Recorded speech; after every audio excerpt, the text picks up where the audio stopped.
Hi everybody, this is Dan Howland from Advocate Property Management. Today we're going to do a bit of a demo / tutorial video on how to use our portal. So the first thing that we need to talk about relative to the portal is how to get to the portal and how to register for the portal.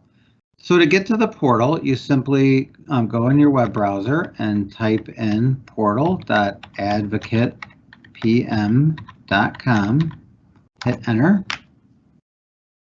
and this is the portal page.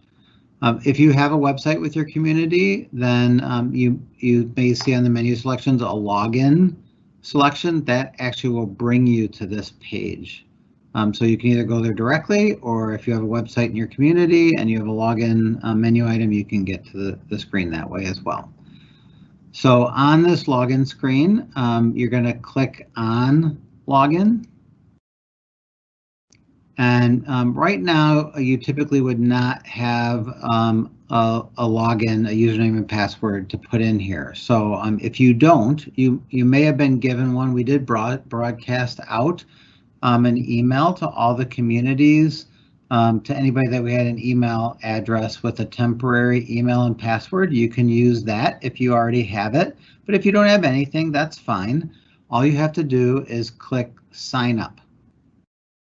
And it's going to give you a bunch of fields to fill in. I'm not going to fill these in, but you put in your email address, your name, your phone number, your property address. That's your property address in the association name, and the account number. So you should have an account number for your property. It might be on your coupon. So you could put it in there if you have a coupon to pay with. If you don't have the account number, it's okay. It's not required, but it's just it's one more thing to kind of help us find you when the request goes in.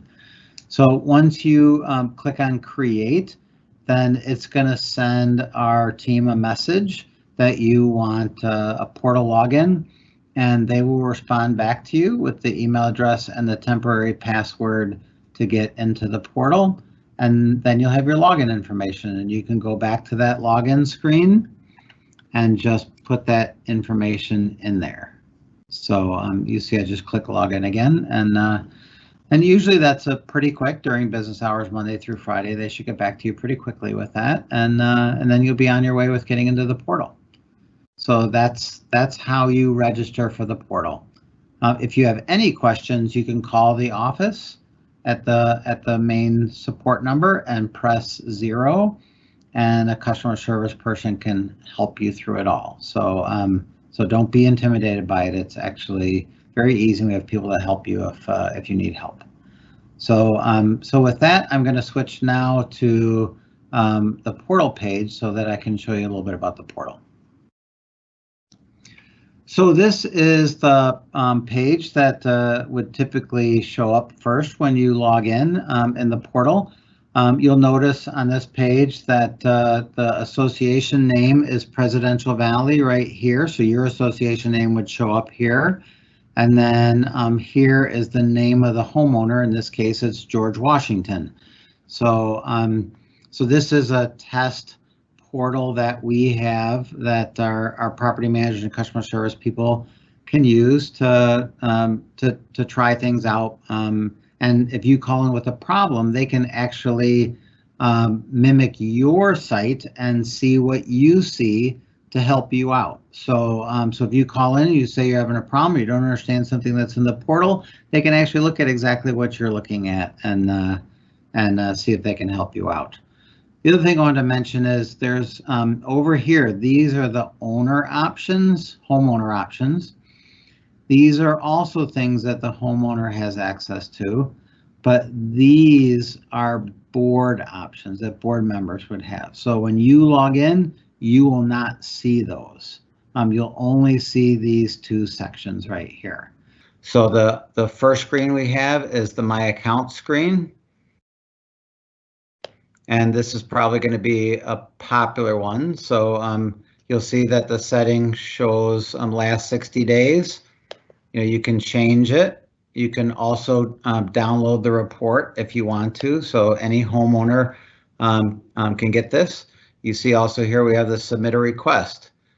So if you have a billing question about your account, you can just simply click on that and submit your question, and it'll go immediately to somebody on the team that can respond to that. And it queues up, and they have a work queue. It queues up in their work queue, and then they'll respond to things as they get them. So you see here this particular homeowner who lives on Pennsylvania Avenue has both assessments and master assessments. So they're getting 2 charges in each month, but they're not a very good payer. So so they have a pretty big past due balance. In fact, you'll see later that they're in collection. And then there's some buttons down here, which are kind of fast, buttons to get to other areas within the tool. So I'm not going to click on those buttons, but you can do that if you want to go to any of those areas. We also have access to those areas over here, and I'm going to go through them one by one. Okay, I'm going to move on to the next screen, which is the dashboard. So the owner dashboard has items that are going on with regard to this homeowner. So there's some you can see there's a fee waiver request, and there's 2 service requests in this homeowner. It still shows the balance here. It talks about upcoming assessments. Again, you can go to view account, which is just where we were. Recurring payments, view recurring payments, so you can see what's going on with if you have recurring payments set up. And then these are issues and communications and everything. So you can see there was a broadcast message, there was a general mailing, there's a service request where there was some follow-up. So these are all things that are going on with this particular unit.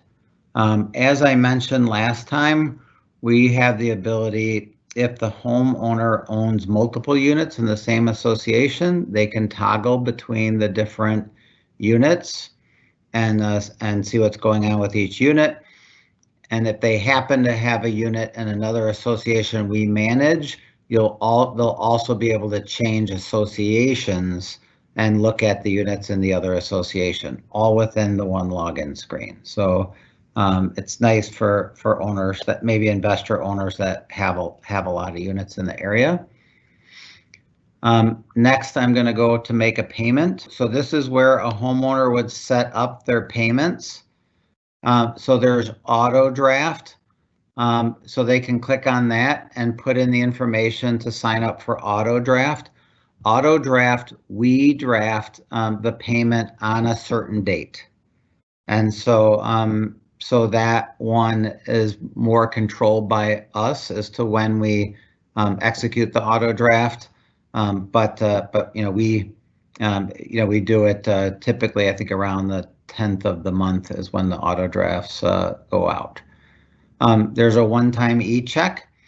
What if you use that payment option? Every month you have to go in and do the payment, and you can control how much the payment is. And whereas auto draft, we're going to take the assessment amount out.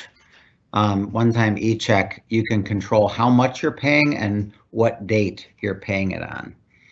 Recurring e-check means you can pick an amount to pay every month and the date that payment is going to execute on. So you have more control over the amount and the date, but it will automatically occur every month. And then credit card, we have a third-party credit card provider that you can pay via credit card if you want to. I haven't enabled it yet, but we also have the ability to take PayPal. So that's something we should be enabling over the next few months.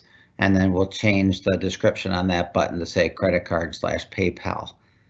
So these are all the ways that you can pay online. We have been moving away from our other online payment options, trying to move our homeowners over to use these payment options. So before, you used to have to log into, say, the Alliance Bank screen to make a payment. Now you don't. You can just log into the portal and make your payment. Notice the warning at the top though.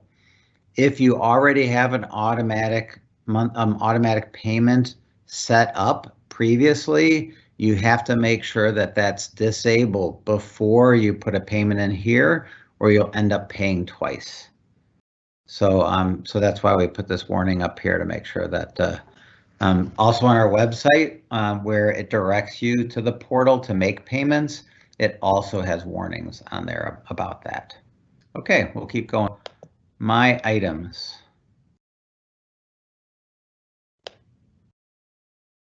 So again, you can see different things. Here's a service request.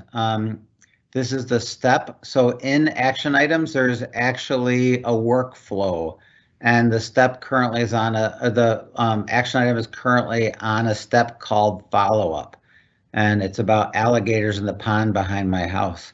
I really wanted to open a violation for this for George about illegally removing a cherry tree, but I haven't done that yet. But anyways, you can kind of see that there's different actions and action items in here. There's a fee waiver request, and then if you drop this down, some of you might know Marcia.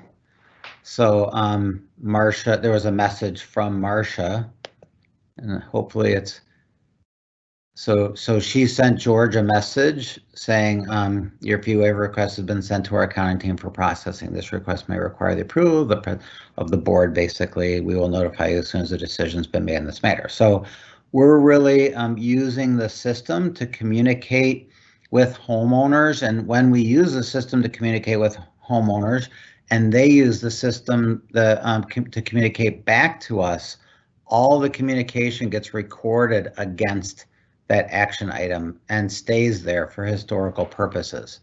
So if you see this number here, it's called the action item number. X for action item, N for number, and then the sequential number of that action item. So if a homeowner receives this in their email and they reply to that email, it will come back into the system and get attached to this action item automatically.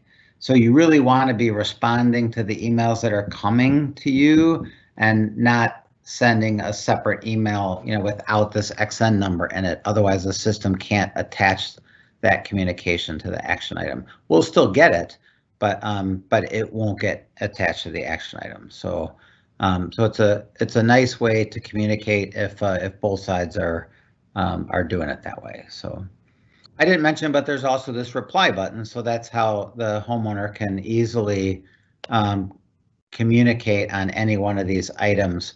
So if they feel too much time's gone by and they want to update, they could just reply and request an update, and someone should reply back to them. It's also important to say that with action items in the system, many of them automatically communicate with the homeowner. So for instance, when a service request is opened, it will send an email to the homeowner assuming we have their email address, letting them know that an action item has been opened for a request that they made. Also, if we assign that service request to a technician, then it's going to email the homeowner and say it's been signed to a technician. They should be contacting you, to arrange something, blah, blah, blah. So there's a lot of automatic communications in here that occur as we're stepping the action item through its process, which should really increase the amount of communication we have with the homeowner on items, assuming that a homeowner opened the item, but many are. My contact info. So this is where the individual asked about email addresses. So really, you do want to give an email address. You want to register an email address in the system for your account. As many people as possible should do that because so much of the communication from the system comes through. So for instance, when it auto drafts your payment, it'll email you and tell you that it did it automatically. So just as a reminder that we're taking money out of your account. So anyways, you want to have an email in your account. But really what this page is for is, do you want do you want it to show in the directory, which we'll show later? It's over here. So, so you can hide your name, hide your email, and hide your phone in the from the directory if you don't want them there. If you do want them there, then then uncheck those. So, and we'll see George when we go into the directory. George does not have an email address in there. So, but you can see he has an email here, but he's hiding the email in the directory. You also can pick communication preferences here, paper and text and email, and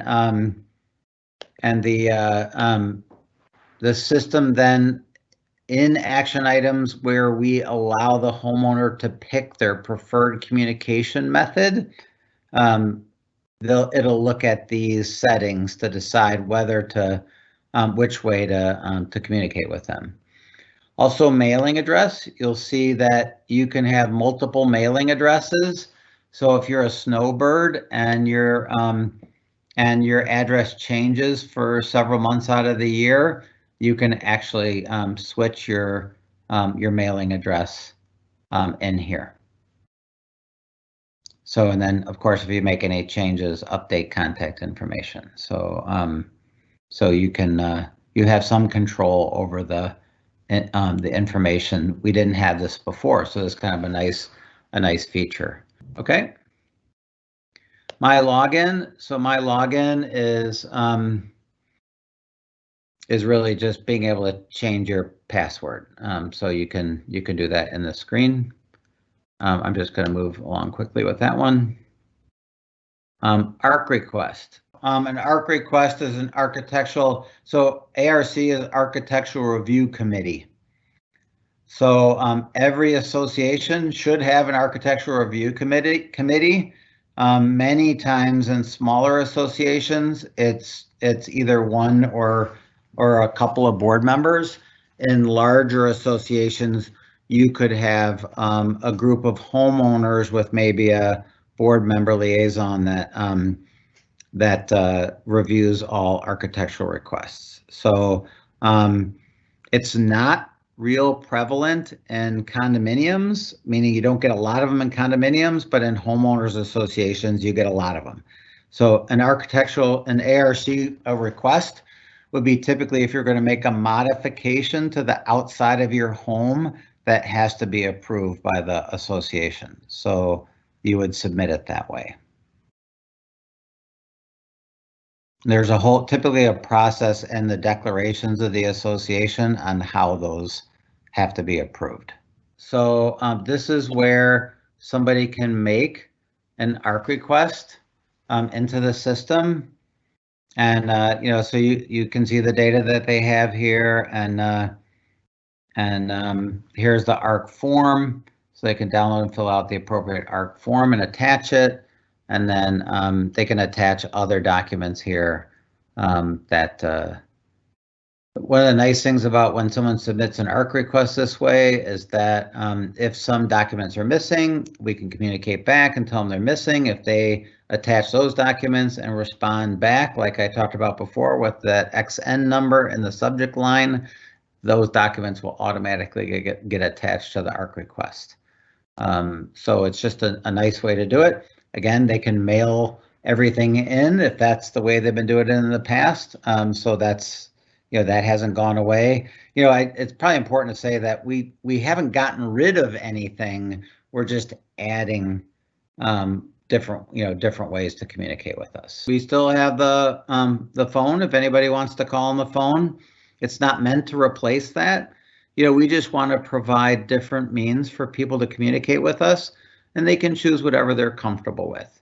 And by the way, if a homeowner calls our office, our average answer time is 10 seconds. So, so we're not trying to get away from phone calls at all. It's just, some people like to communicate electronically, and so we're trying to increase the amount of capabilities to do that. Okay, so the last homeowner menu item is submit a request. So there's kind of a description here, the different types of requests that they can send, and then the request type goes in here. So billing questions, as I mentioned earlier, go directly to the accounts receivable department. So it kind of bypasses the manager and the CSR and goes directly to the person that can help them out with that. Fee waiver request, that has to be approved by the board, so that's not going to go to accounting. General question is typically going to go to a customer service person, and a service request is going to go to a customer service person. So, and again, each one of those will start an action item specific to that type of question. As we mentioned before, you can change which property that's for. So if you have multiple properties, you can change it there. You can also attach documents to the items that you to the requests that you send in. Okay, so we're done with the owner section. This association section is still viewable by homeowners. So we'll go through this also. So there's a section called calendar and events. And if I click on month, it'll show the whole calendar. So if there's an event scheduled, so if you make a request to the manager to put events in here, they can. So your board meetings dates could be put in here, dates that work is being done at the association. So maybe the driveways are being done from the 13th to the 14th. You could put all that in here if there are events, if you have social events. So some associations have a lot of things going on, other associations don't, but you can put a lot of those things in here so that homeowners can see them on the calendar. So when I say you, I don't mean the board members. You have to make the request to the manager to do that. So I want to reiterate that over and over. We're not forcing people to use technology. We're just providing options. So pick up the phone and call us. We'll be happy to take the call and do it for you. Okay, so directory, remember we talked about up here, my contact info. So here's the directory. There's 3 directories in here. There's the board member directory, the committees directory, and the homeowners directory. So we'll look at the homeowners directory. And so you'll see all our homeowners here. Some of them you may recognize. And George should be in here somewhere. Let's see if I can find him. So if you remember, George said not to display his email, even though we had his email. He said not to display it, but he did allow his phone number to be displayed. So that's what's showing for George. Martin Van Buren, he obviously picked that he didn't want that. He was okay with his name showing up, but didn't want any of his contact info to be in there. We will be doing some work with committees as time goes on. We have done a little bit.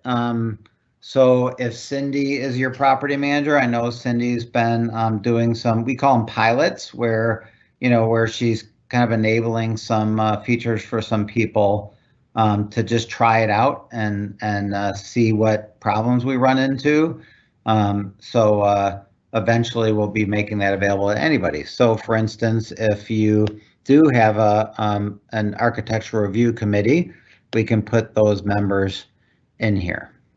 So documents is the last homeowner related item that we'll discuss. So we have these folders available and then there's subfolders underneath them in some cases.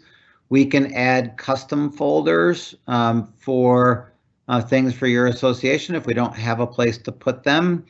We do want to try to keep our standard folders intact because there are certain things that we're going to count on them being in a certain place.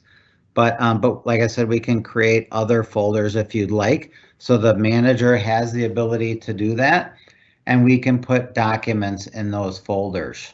Now those documents may be viewable by homeowners, may be viewable by the board or may be viewable by both. So, so we have control over that on the folders. So I expanded forms just to give you an example here. So there's the ARC request form, a census form, and a leasing requirements document. So if you allow rentals in your association, in this folder, we'll put the document that describes what you have to do to register your tenant within the association. We're in the process of populating these folders. We've done a little bit across all communities, but there's a lot of work to be done here. So, so we're working on getting those things in there. One of the things I think we did very early on was governing documents to put the declarations and bylaws, rules, and regulations into the folder so that they're available by any homeowner. So now homeowners don't have to call and ask us to print one or email them one. They can actually get access to it directly through the portal. Same with the forms. As I mentioned, they can open the forms. We're trying to get all of our forms to be electronically fillable, meaning you can open them and type all the answers in instead of having to print them, handwrite it, scan it back in and send it. But you can still do that. So again, I'm going to keep saying that over and over again. You can still print the forms, hand fill them out, and mail them in if you want to. So you can still call us and ask us to email you the form, or call us and ask us to mail you the form. So all those options exist for those people that don't feel comfortable using technology. So again, not taking anything away, just adding more options.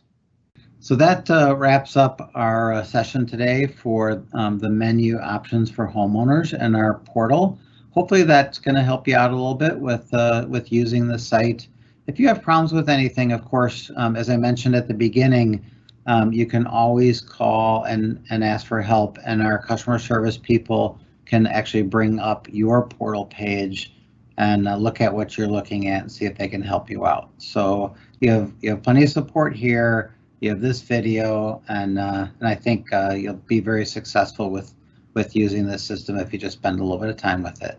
So hopefully you enjoy it, and thanks for your time today. I really appreciate it.